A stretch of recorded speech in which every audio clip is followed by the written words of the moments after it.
Hey friends, it's Dawn the Recovery Lady here, bringing you weekly recovery tips as we live in the solution. There are so many life recovery moments we have. I have just finished a whole series on empty nesting and things that are very specific to that.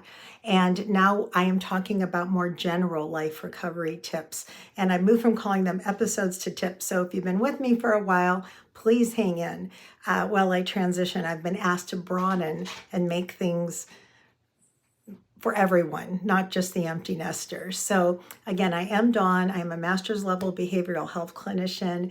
And when we have an area of life from we need to recover from, and I just don't mean substances, it could be a death, a job loss, just the ramifications of living on this planet.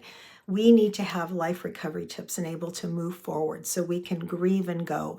And I say here at the Recovery Lady, we're safe, sane, hopefully sober, and we are getting saner and we're living in the solution. That's the tagline, living in the solution. So I'm here to bring you some solution tips.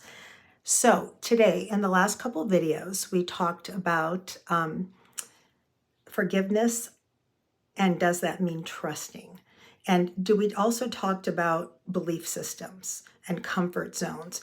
All of these things, I encourage you to go back. The videos are usually 10 to 15 minutes and watch those in your leisure time because they really all build together into one larger message, although they are good as little carve-out tips. So as we talked about trust and not trusting those who have violated us because we continue to get abused, used, battered emotionally, physically, financially. Just because somebody's blood doesn't mean you trust them. Just because everybody else does doesn't mean you have to. So how do we rebuild trust with people? What do we do? And if we've been wronged, what do we look for trust to be rebuilt? That's what we're talking about today. And I do like to bring a definition. Here's what trust is. What does that mean when you say I trust somebody? Trust is a firm belief in the reliability. Think of a person, the reliability, the truth, the ability, or strength of someone or something.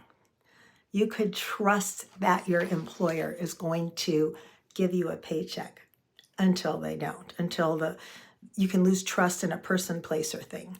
You could lose trust in a company, a thing, because they don't pay you. You had trust because they paid you, they gave you your benefits, then that stops, they fall in financial hard times, and then you lose trust. The same thing happens with people. People can lose our trust. And because we forgive them, as we've been talking about, that's for us, just a reminder, not for them. So we're not carrying around somebody else's shame, baggage, and we need to move forward. It's up to them to rebuild the trust. And that's never happening overnight. If somebody demands it from you, red flag, and I mean see the freaking red flag parade, because it just doesn't work like that. But we can't have trust in any relationship or with any entity, person, place, or thing unless we first have honesty. And if we're trying to build trust back up, we have to make sure we're being honest ourselves. Honest with ourselves. Do we or don't we have a problem? Do we or don't we need to get well from something? Are we being honest with our situation, with our finances, with others? We can't expect trust if we don't deserve trust. And trust starts with honesty. Honesty is being free of deceit and untruthfulness. So people ask me all the time, Dawn, but is a lie of omission really a lie? Is it? I'm just protecting the other person because I don't want them to get hurt. You know what? A lie is a lie. And I'm going to tell you something else. A secret is a secret. There are no good secrets. There are good surprises, but there are no good secrets. Secrets, if you come from an abuse situation, secrets are not good. We have safe surprises. We really don't have safe secrets. So if anybody's hurting you and saying it's a secret or threatening somebody, if you tell I'll do this, you are being manipulated, gaslit. Get yourself safe and get out of that situation. And I'm going to tell you why a lie of omission is still a lie. And I told this a lot when I was doing group counseling to my patients. I said, okay, you guys have been so good. So here's what I'm going to do. I'm going to go shopping tonight. This is when I was seeing patients daily and doing groups. And I'm going to go to the natural farmer market, and I'm going to get whole flour, freshly sifted, soft. I'm going to get butter that came from an organic cow whose hoofs were massaged and only ate, vegan grass. And I'm going to get fresh vanilla and whole milk chocolate chips that were made by Bubba's grandma over in the farm by hand in the churner. And it's going to be or I'm going to make you these chocolate chip cookies that are so delicious, it's going to melt in your mouth. And I'm going to put the platter in the middle of the table. I'm going to make those by hand and bring them tomorrow. And I said, except when I bring them tomorrow, right before they go to eat them, I say, yeah, I used all those whole ingredients, and I only put in 1 scoop of kitty litter, 1 scoop of dirty kitty litter, just 1 scoop, and they would gasp. If you have those beautiful, organic, naturally massaged through, I don't know all the PC terms for all that stuff, but cookies, and when you put in a scoop of dirty kitty litter, does that ruin the whole batch? Yes, unless you want to eat cat feces, but nobody will know, nobody will taste it, nobody will smell it, nobody will see it. It's a lie of omission. It ruins the whole batch. That's why a lie is a lie, and we need to live in the truth. So that's what honesty is. So I encourage you first to get honest. Get honest with yourself. Get honest with your higher power. Get honest with your people. You can't rebuild trust with other people if you're not honest. Because you're just saying, I'm putting all this garbage over here, but I want you to trust me again. But you're like, no, I'm not even going to be honest with myself. All this stuff is over here with me. So get real, get honest, get help, do whatever that takes. And then as we move into trust, what does that look like? And I want to know, I'm speaking to both sides, whether you have been the person violated, someone broke your trust, or you have been the person who did the trust breaking and violated somebody else. I see this working in addiction a lot when I worked in that. And I would see this, and it's constant and it's chronic. You should trust me. I went to a meeting. Why don't you trust me? I'm in recovery now. I'm in a program. Trust is not demanded. Trust is earned over a long period of time. So I mentioned in the last videos, I use marbles. I have a little marble jar. I don't lose my marbles. We start every relationship with a jar of marbles. If I go to the corner convenience store and get my, ding dongs or Twinkies, whatever, every day, because I love Twinkies. And every Friday I have to go get a Twinkie. And every Friday Joe sells me Twinkies. But then one Friday I go when he's out of Twinkies. Oh, they'll be here next week, Dawn. And I come the next week and they're not there. The first time I've had a good business relationship buying Twinkies from Joe. Doesn't take anything out. But after the first week, after the second week, after a month, if I'm still going to that corner store for a Twinkie and Joe doesn't have it, he's taken marbles out of my trust jar of our customer merchant dynamic. We can lose trust in any situation. So imagine you violated somebody. Imagine you cheated on your partner and you lied and you sneaked and then you made amends and then you showed up for a little while. You got a couple marbles back in, but that behavior continued over a long period of time. It takes a long time in a trust relationship, be it personal, be it work, be it merchant customer, for somebody to lose all the trust they have in us. So I want you to, as I'm explaining this, are you the marble taker? Or are you the one sitting holding the empty jar because someone's lost all the, you've lost all the trust in somebody? And what happens in families? Let's say if there is an addictive disorder and Bob's like, or let's call her Sally this week. Sally's like, I'm going to get sober. And I went to a meeting And I'm going to go to treatment because now they got the ultimatum from the family.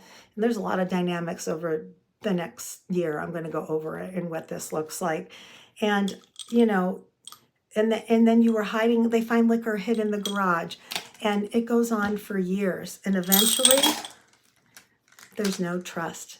Your loved ones don't trust you anymore because you have lied, cheated, and stole for your addiction. And I'm not shaming you because I usually worked with the addicts. When I see people say, I'm in treatment, you should trust me, maybe you've been in treatment 10 times. It's going to take a long time to get a marble back in the jar, but maybe you hit 6 months sobriety.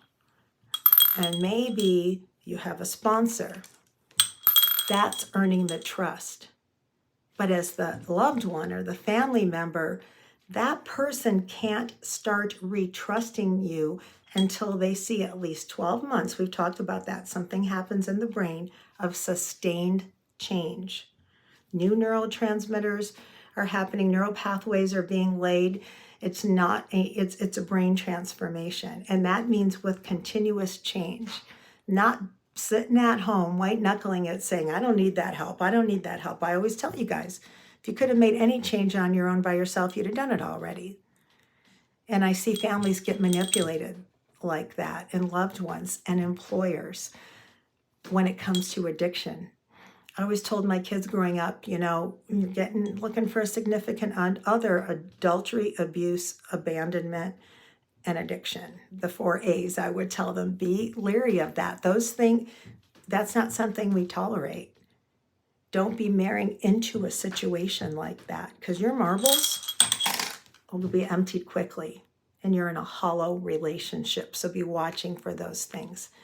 But what about the person who has lost the trust of others, the perpetrator, so to speak, like the addict or the violator or the person who took your money or parked in your spot or whatever things have happened over and over that you've completely lost trust in that person? And now that person really wants to restore, have restitution, is repentance, regret, remorseful, and they're articulating it. You don't start trusting. It's going to take a while. And here's the hope I want to give you if you're the person who broke the trust. I had a patient, love this guy. He was in a facility, I'll say that. And I've worked in a lot of different levels of care.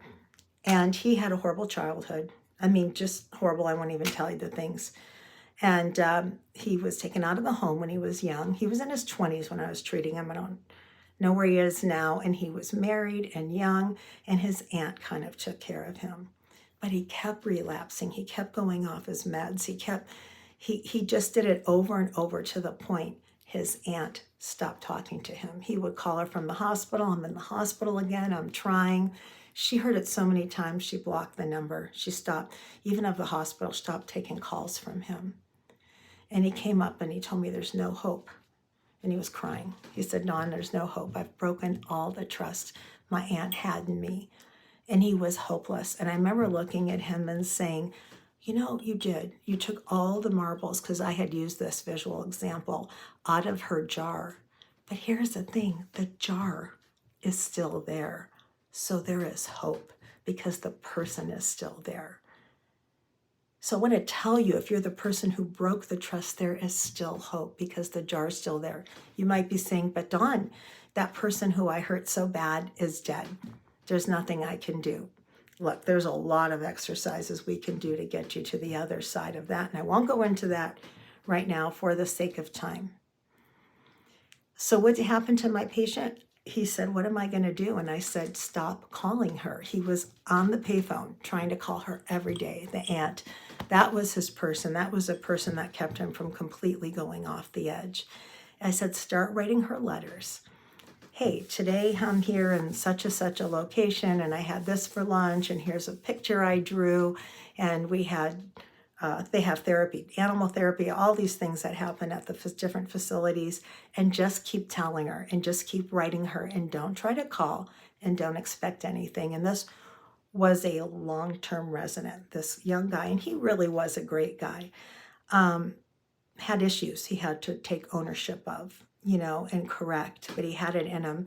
And one day I came to group, and he always sat on my left in the very first chair closest to me, and he said, Dawn, I got a call from my aunt today. Now it's like 2 or 3 months, but he just wrote the letters and didn't say, please give me another chance. Please forgive me. Please trust me. Please love me. He just told his day-to-day activities and asked nothing of her.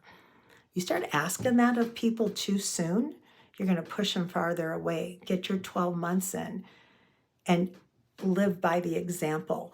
Stop with the words. Never, you don't owe anybody the list of what you're doing to get better. They can see the behaviors. And because all he did was like write her, almost like journal style, what his day was like, what he did, didn't ask anything, didn't ask her to trust him again. She called him. And I've never seen such hope. So if you are the person who broke someone's trust and the jar is still there, that person's still alive, message me. If you have somebody who's not, there are some exercises you can do. There is hope. And before we wrap up today, I want to say reciprocally, if your trust has been violated, there is no such thing. If you get to this point where all the marbles, all the trust was taken out of the jar, all that way, there's no such thing as this. There's no such thing as somebody dumping all the marbles back in. And FYI, I see this in abuse patterns all the time. People are beaten, abused, all these things. And I've talked about this before. I'm sorry, here's the flowers and money.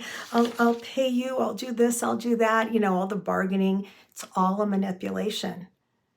There's no such thing as years of hurt getting fixed in one action, or flowers or money, or I'll buy you a house, or makeup, jewelry, or do all these things. That's a con. If you're on the other side, don't fall for the con, and don't put yourself in a situation where you're not safe, because you're going to be manipulated. You need to love yourself enough to say, I deserve better. And if there is any type of restitution, it needs to be earned over a long period of time. Whew. Okay, take a breath. That was a lot. And whether you're the person whose trust was violated or you're the violator, you are loved, treasured, and adored. God loves you. Your higher power loves you. You were beautifully, wonderfully made. You were knit together in your mother's womb, and there is a purpose for you. But everybody has to stop and take accountability for themselves. God wants us to forgive, but that doesn't mean we put ourselves back in a situation where people are wiping their feet on our back. And if you're the person who violated, you deserve to build your character enough to put marbles in one at a time to rebuild trust with others. That's all I have today. I love you, friends. Thank you for joining me on this Trust and Honesty. If you haven't subscribed, please subscribe. I know it seems like I bug you about it. It just makes such a difference. And I'm still trying to hit them just a couple away this number. Like and share. Join me again. You guys are precious. I love you so much. I'm praying for you. Bye.